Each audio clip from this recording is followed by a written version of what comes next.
Thousand Lights is considered a star constituency. MK Stalin contested here once. In 2021, Ezhilan won here with nearly 53% of the votes. But this time, the DMK may have a bigger fight on their hands. So what does Dr. Ezhilan have to say? So Thousand Lights is a star constituency. And this is somewhere where the CM Stalin himself won. You won a major victory in 2021. Do you think the fight is going to be as easy this time? There's TVK in the fray, NTK in the fray, DMK in the fray. So when I was fielded by our Honorable Chief Minister, because Thousand has always been his constituency, we are working in his constituency. I was a doctor, practicing doctor, and I was a social activist. Now from 21 to 26, we have huge schemes which has been delivered by Honorable Chief Minister. Each and every individual household has benefited by the scheme. Say the example of Kalangar Urumai Thogai Thittam, 1,000 rupees per month. Now we're going to escalate to 2,000 rupees. It's become a big hit. Our Vidiyal Payanam, it's become a big hit. The free bus ride scheme for women empowerment. Third, the breakfast scheme. Around 20 lakh children. The breakfast scheme has really played a huge role on mother's side. Because the working class women had to leave the children with hunger and because of the availability of midday meal program. Now, morning breakfast scheme has completely removed the guilt of the working mother. Now she's really happy about it. As well as it also solves the nutrition deficiencies of the children, as well as it's increasing the attention span. And a lot of teachers, because in Planning Commission I did a study, the maths skills, language skills have surmountably increased by 33%. The school enrollment has increased. Absenteeism has been reduced because of the morning breakfast schemes. So actually, the various schemes have entered into each and every household. In Thousand Lights, we did a lot of special projects. We revamped all the stormwater drains because it's a low-lying area. 42 places where water inundation, we reduced to 2.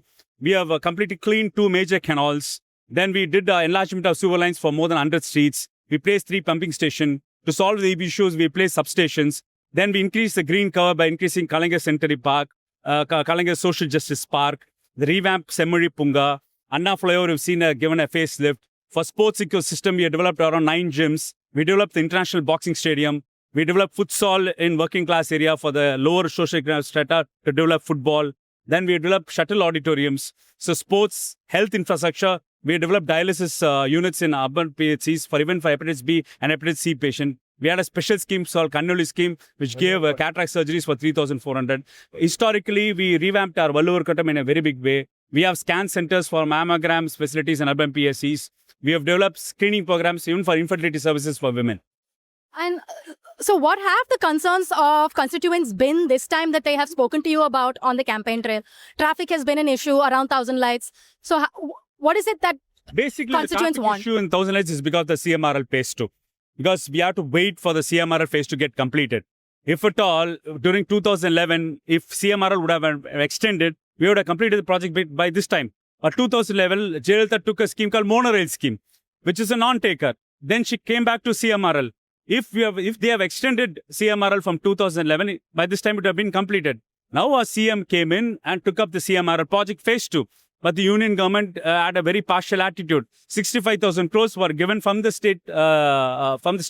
Then later, the union government participated. So CMRL 2 has been an issue for the traffic of Thousand Lights. Now, when the CMRL phase 2 will be over by 2027, I think the traffic issue will be sorted out because Kumta organization has been developed during our regime. Last minute connectivity has been developed. So transport systems will ease.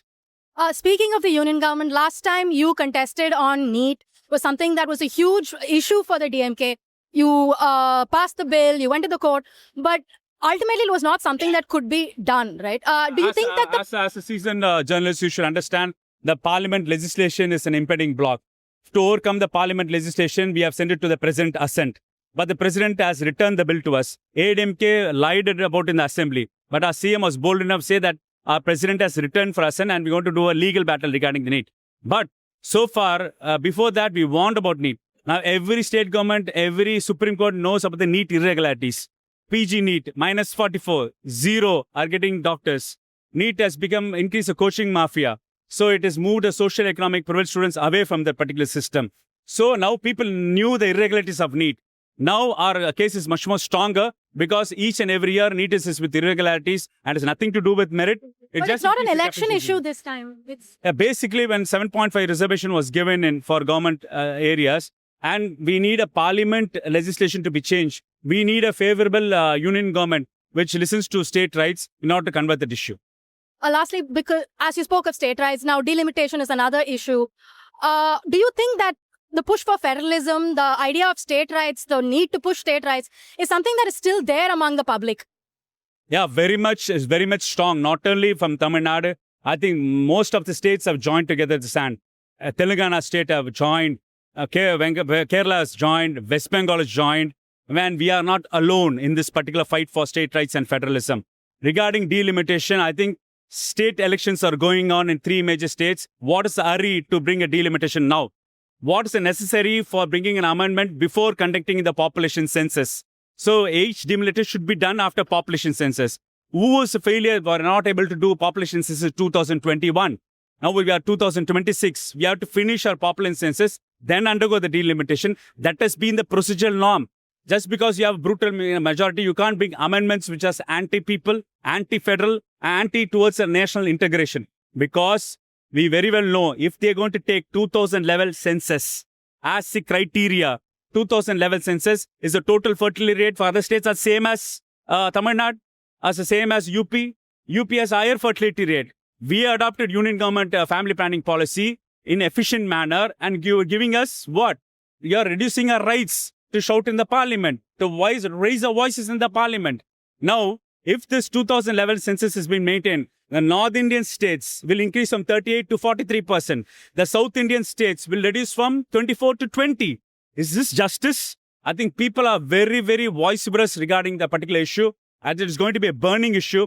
If the BJP is not going to understand the sentiments of the Tamil people or the sentiments of the various linguistic dominant states or various regional governments, things are going to be in a very, very, very dramatic and very, very rebellious. And last question, so we don't want to hold you up. What is it about your constituency that is so striking to you? It's a mixed constituency, right? There is the commerce. It's a historically minority neighborhood. What is most special to you about your constituency? Basically, I'm born and brought up in Thousand Lights. I'm the nearby doctor in Thousand Lights. My patients are in Thousand Lights. The people are there in Thousand. Basically, the love of 1,000 people is across here. Thank you. Thank you. We have been bringing you stories from the ground, both in Kerala and in Tamil Nadu. Reporting like this takes money and it takes effort. We need your support. We need you to support independent journalism so that we can keep doing what we do. Keep supporting us. Contribute to the election fund.